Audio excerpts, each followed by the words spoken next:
Hi friends, ఇవైతే ఈ కిలారి ఎద్దులు అయితే పొట్లపాడు నుంచి అయితే అట్టెక్కల్ గిరిక పందానికి రావడం అయితే జరిగింది ఫ్రెండ్స్. మరి ఇవి చాలా పందాలు ఉన్నాయి, చాలా మంచి స్థానాలు కూడా పొందినాయి. ఈ ఎద్దుల గురించి అయితే నేను చాలా వీడియోలు చేశాను ఫ్రెండ్స్. మరి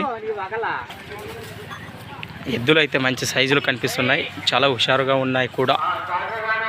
ఇవి వ్యవసాయ పనులకు మరియు పందాలకు కూడా వాడతారు ఫ్రెండ్స్.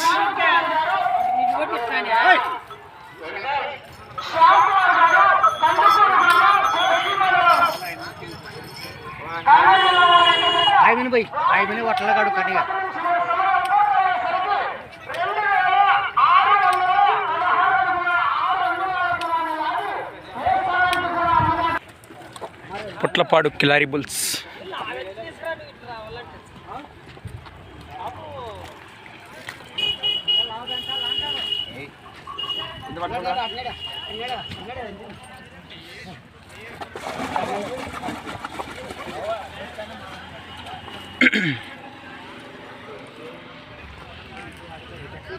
కేవలం అదర్ కలిసి తిరుగుతాను 8 రౌండ్లు 9 రౌండ్కి 8 ఫుల్ అయితే 9 రౌండ్కి అంటే 9 ఆటండి వచ్చాడే 9 అది దీనికన్నా 10 గంటలు